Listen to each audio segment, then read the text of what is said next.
Good morning, dear hearts. We're at lesson 268. First of all, please subscribe. Please share. Remember, A Course in Miracles is a self-study course. All of the groups arose after it was published, but ultimately it is for each of us to study, to learn it, and to teach it to ourselves. So you do not have to accept any other teacher's interpretation of the course or of the lessons in general. You get to listen to others and then make your own decisions. The power of decision is my own. A lesson, hint, hint.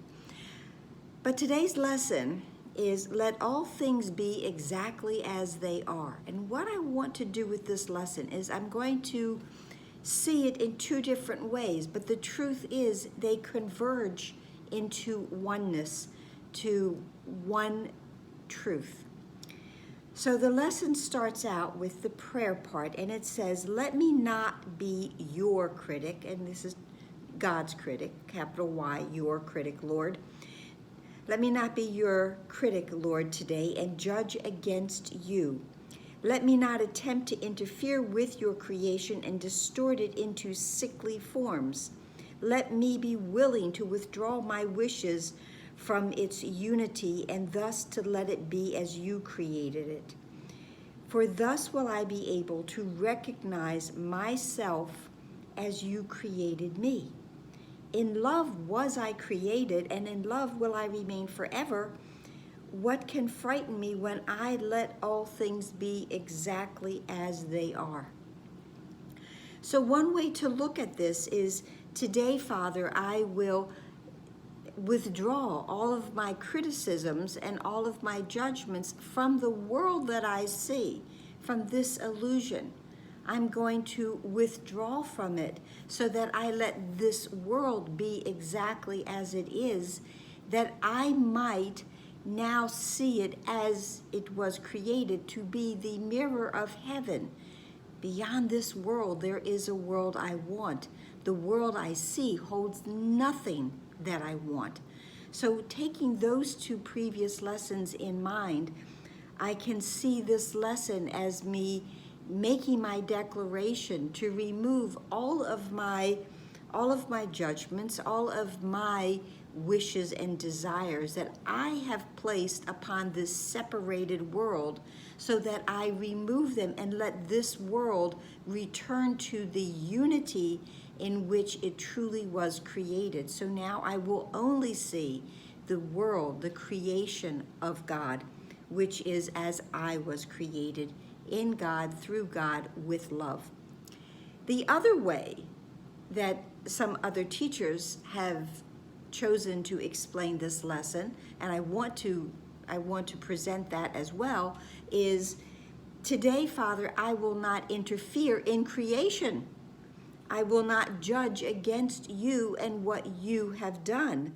And I will not attempt to interfere with your creations and distort it into sickly forms, which is what I did when I believed in separation and I made up a world in diametrically opposed to what God has created.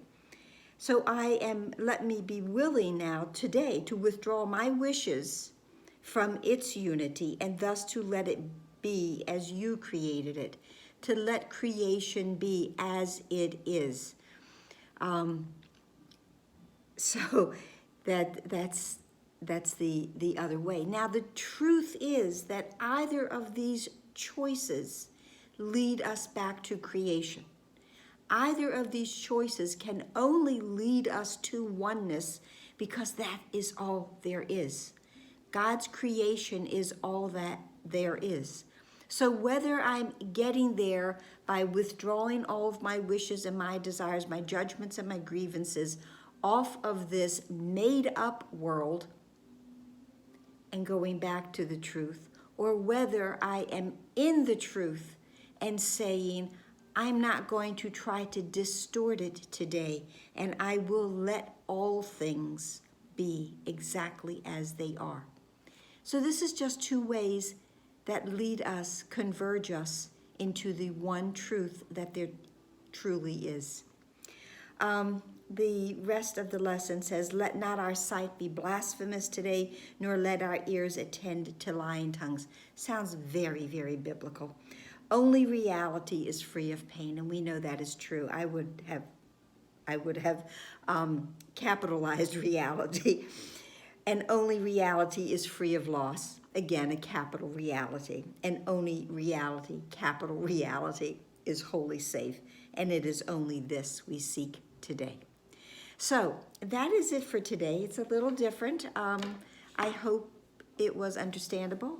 I hope you came to your own decision of how you choose to see this lesson.